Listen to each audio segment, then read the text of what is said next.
24 گھنٹے کی زندگی میں بھائیو جھوٹ خاص طور پر زندگی سے ہم نکال دیں، جھوٹ نہ بولیں اور ایک کسی کو دھوکہ نہ دیں۔ میرے نبی نے فرمایا میرا امتی ہر گناہ کر سکتا، دو نہیں کر سکتا، ایک جھوٹ کبھی نہیں بولے گا، ایک دھوکہ کبھی نہیں دے گا۔ تم جھوٹ نہ بولیں، دھوکہ نہ دیں، ظلم نہ کریں، زیادتی نہ کریں۔ ظلم و زیادتی سے اللہ کا غضب حرکت میں آ جاتا ہے۔ میرے نبی نے فرمایا من آذا ذمیا فقد آذانی، جس نے کسی غیر مسلم کو بھی دکھ پہنچایا تو اس نے مجھے دکھ پہنچایا، جس نے کسی غیر مسلم کو دکھ پہنچایا اس نے مجھے دکھ پہنچایا۔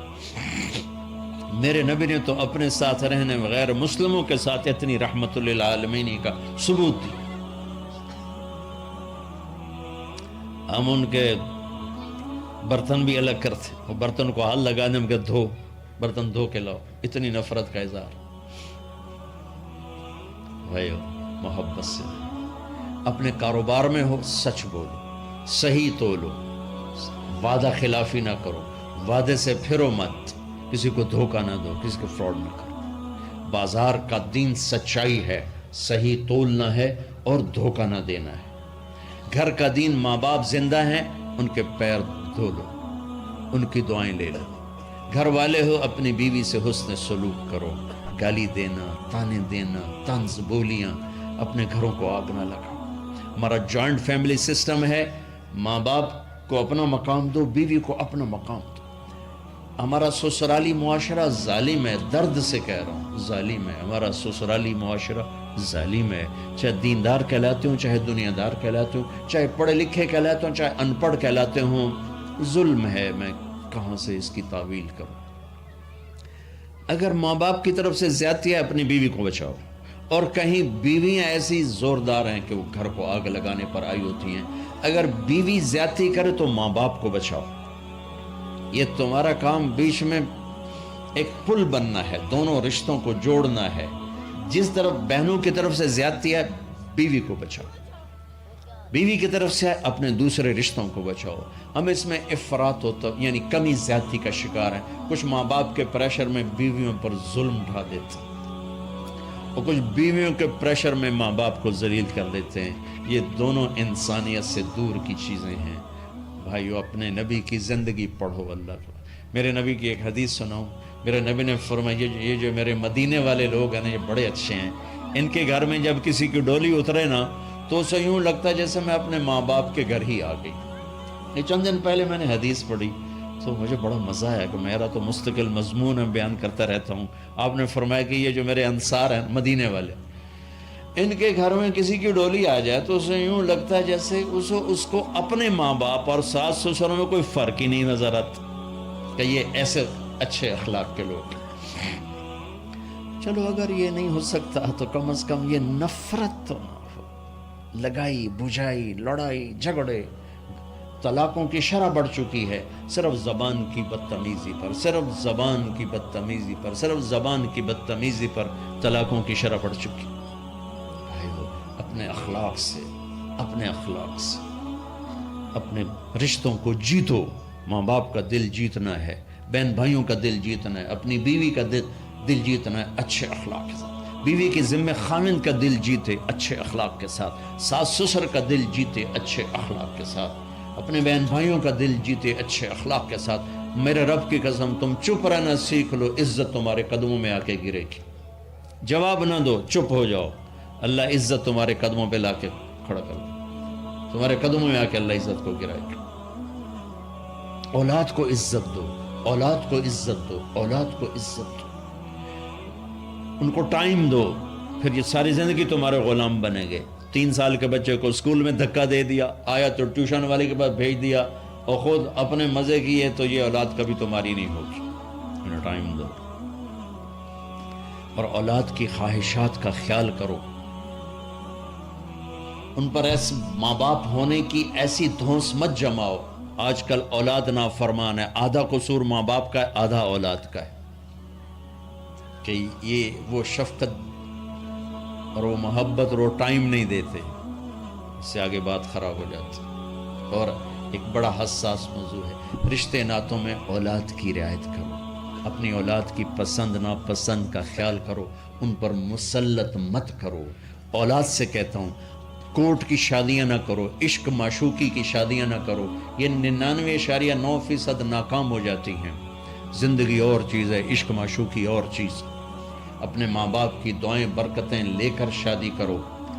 لیکن ماں باپ سے کہتا ہوں اگر کہیں بچی کہہ دے میں نے نہیں کرنی یہاں، تو اللہ کے واسطے اس کی رعایت کرو، اس کو گائے بھینس نہ بناؤ کہ جس قلے نال مرضی جا کے بن چھڑو۔ انسان ہے، جانور نہیں ہے، انسان ہے۔ زندگی جس نے گزارنی اس کی رعایت کرو، اس کی رعایت کرو۔ اولاد سے کہتا ہوں ایسے لو میرج اور گرل فرینڈ بوائے فرینڈ ہمارا کلچر نہیں ہے، یہ ہلاکت اور تباہی کا راستہ۔ میں قربان جاؤں میرے نبی کہ صاحبزادی جنت کی عورتوں کی سردار کا رشتہ آسمان پہ طے ہو چکا ہے کہ علی کے ساتھ کیا جائے گا۔ خبر آ چکی، جبریل آ چکے ہیں کہ یا رسول اللہ فاطمہ علی کے لیے ہے، اور حضرت علی رشتے کا پیغام لے کر آئے ہیں، اور آپ فرما رہے ہیں انشاءاللہ۔ ہاں نہیں کی، کہا انشاءاللہ۔ ہاں تو ہو چکی ہے، انشاءاللہ۔ ہاں کیوں نہیں کی؟ ہاں ہو چکی۔ آپ کو سبق سکھانے کے لیے، ہمیں شریعت سکھانے کے لیے گھر تشریف لے گئے۔ فاطمہ بیٹی علی کا رشتہ آیا ہے، ہاں کر دو۔ جب جبریل آ کے بتا چکے ہیں کہ یہ رشتہ ہو چکا ہے آسمانوں پر، اللہ نے کہہ دیا ہے کہ فاطمہ علی کا کے ہاتھ میں دی جائے گی، پھر یہ کیوں پوچھ رہے ہیں بیٹی علی کا رشتہ آیا ہے، ہاں کر دوں؟ ہمیں سکھانے کی کہ کتنی بچیاں سسک کے زندگی گزار دیتی ہیں، ماں پیو زبردستی کر دیتی ہیں۔ کتنے بچے سسک کے زندگی گزار دیتے ہیں کہ ماں باپ زبردستی کر دیتے ہیں۔ بھائیو اللہ کے واسطے شریعت پڑھو، دین پڑھو، نبی کی زندگی پڑھو۔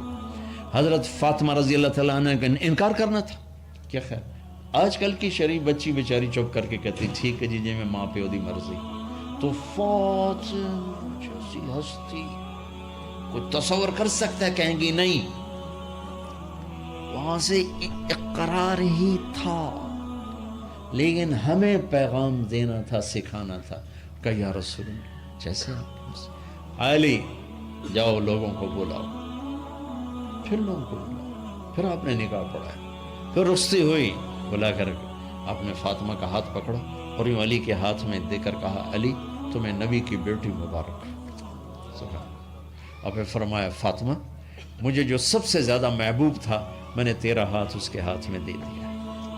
بھائی اللہ کے واسطے اپنی قومی زندگی سے نکلو، رواجی زندگی سے نکلو، پنجاب کی زندگی، پٹھانوں کی زندگی، بلوچوں کی زندگی، سندھیوں کی زندگی، یہ بت ہیں، ان کو توڑ کے نبوت والی زندگی، نبوت والی زندگی، نبوت والی زندگی وہ اختیار کریں گے، ہماری عورتیں بھی سکھی، ہمارے مرد بھی سکھی، ہماری اولاد بھی سکھی۔ تو سارے بھائی نیت کرتے ہو نا اس کی انشاءاللہ، اللہ تعالیٰ ان کی بخشش فرمائے۔ تو آپ بھائیوں ایک تو جہاں مرکز ہے اسماعیل وہاں جایا کرو، جمعرات کو آپ کو فائدہ ہوگا۔ آپ کے پاس مسجد میں جماعت آ جائے ان کے ساتھ بیٹھا کرو، اس سے آپ کو انشاءاللہ فائدہ ہوگا۔ مہینے میں 3 دن جایا کرو، اس سے آپ کو انشاءاللہ راستہ ملے گا۔ اور دعا سے پہلے اگر کسی سے لڑے ہوئے ہو، مستورات میں کوئی کسی سے لڑی ہوئی ہے یا آپ کسی سے لڑے ہوئے ہو، تو کہ میں ہاتھ جوڑتا ہوں، مر جانے والی جگہ پہ کیا لڑائیاں، معاف کر دو، معاف کر دو، معاف کر دو، اللہ پہ چھوڑ دو۔ اپنے نبی کے ایک حدیث سنا کے دعا کرتے ہیں، آپ نے فرمایا مدینے والوں سے، مدینے والوں میرے بعد تمہیں تمہارا حق نہیں ملے گا، کیا کرو گے؟ کہا جی ہم تلوار اٹھائیں گے، حق لیں گے۔ آپ نے فرمایا اگر میں اس سے اچھی چیز بتاؤں کرو گے؟ کہا جی کیا؟ کہا حق کے لیے لڑائی نہ لڑنا، چھوڑ دینا اور حوض کوثر پہ آ جانا، سارے پورے کروا دو۔ اب یہ وعدہ مدینے والوں کے ساتھ نہیں ہے، یہ وعدہ ہر اس امتی کے ساتھ ہے جو جھگڑے سے بچنے کے لیے حق چھوڑ دے۔ اپنا حق لو، کوشش کرو، لیکن اگر لڑائی کی شکل ہے واپس ہو جاؤ کہ یا رسول اللہ آپ کے حوالے۔